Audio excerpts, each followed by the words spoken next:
That's what the critics say is going on. Okay, and then they go to this one. The Egyptian manuscripts demonstrate that Joseph did not understand Egyptian. Okay, well, all right.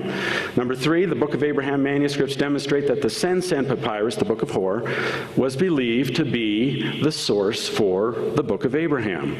Okay, and finally, here's the final one here. The Sen Papyrus, since it's not, is in fact not the Book of Abraham, but an Egyptian book of breathings, whatever else the Book of Abraham may be, it is not an accurate translation of an ancient Egyptian text. Okay? And so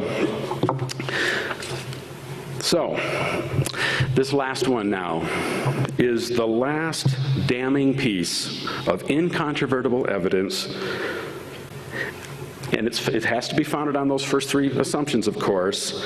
And if you accept number 4, okay, that's supposed to lead us to the inescapable conclusion that this whole Book of Abraham thing is a gigantic fiasco for Joseph Smith and the Latter-day Saints.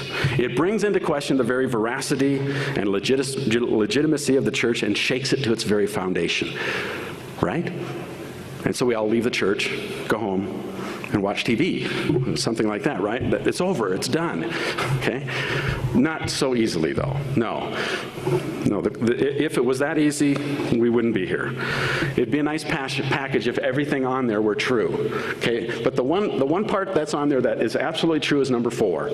That is true, okay? We all accept that, okay? What I want to work on today is number 1, okay? I can't prove whether Joseph Smith knew Egyptian or not, okay? I can do some, dabbling there.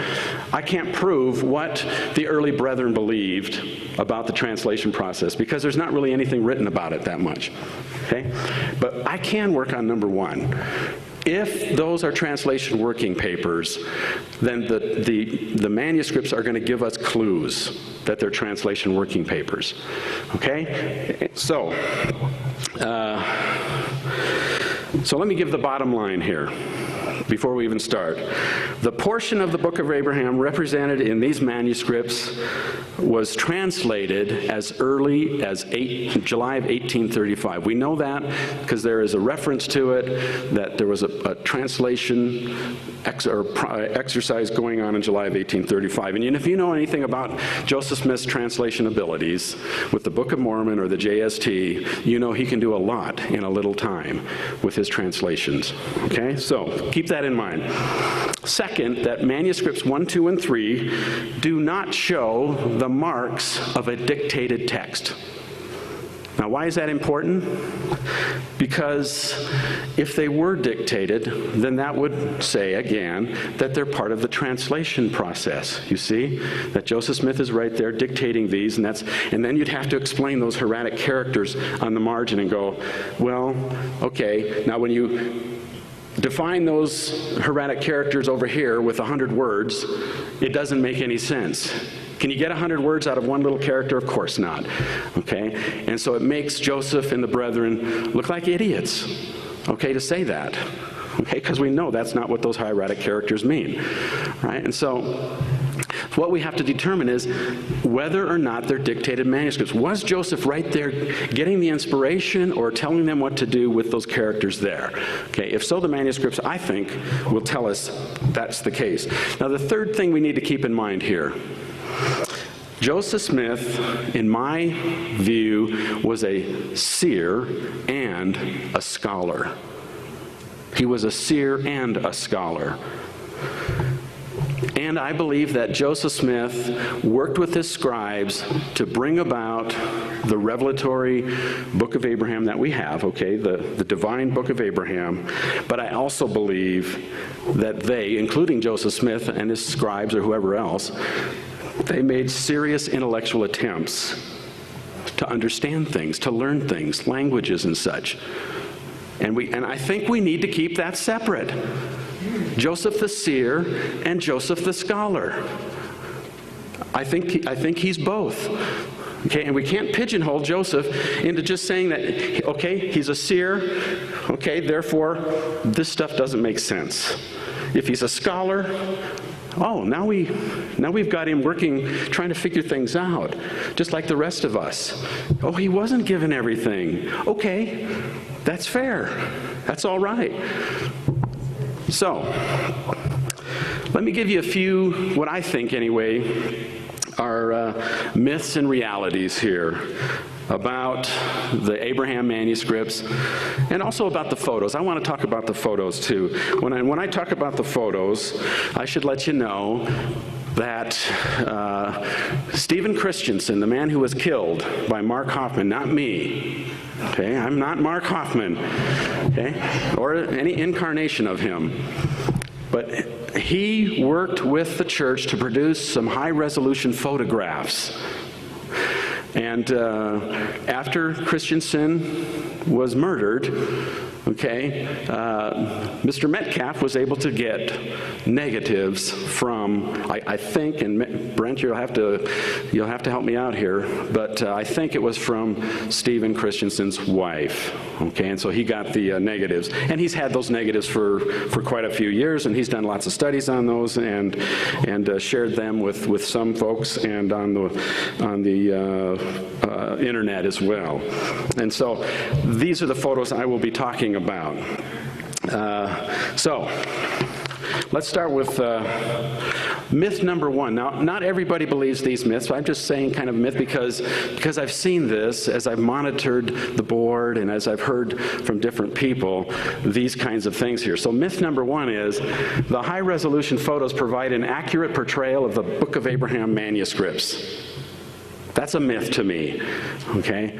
And we'll talk about that. Now, I don't know how well you can see this. This is a photo, okay, of the Book of Abraham Manuscript 1, page 1, okay?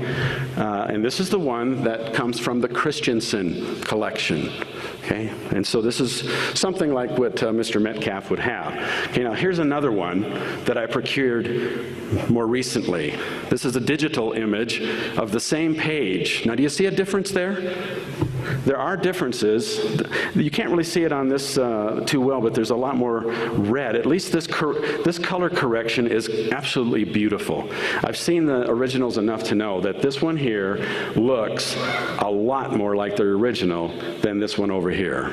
Now let me just run you through a couple more here. Here's Book of Abraham Manuscript 2, page 3. Okay, and this is one of the ones I have to pull my hair out on a little bit with the Christensen photos.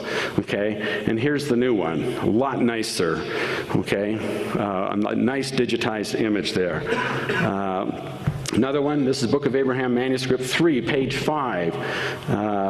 By the way, this one here is used quite a bit on the web there. Maybe some of you recognize that. And here's the newer one here. Again, you can't see it quite as clearly on this one. How about this one, though?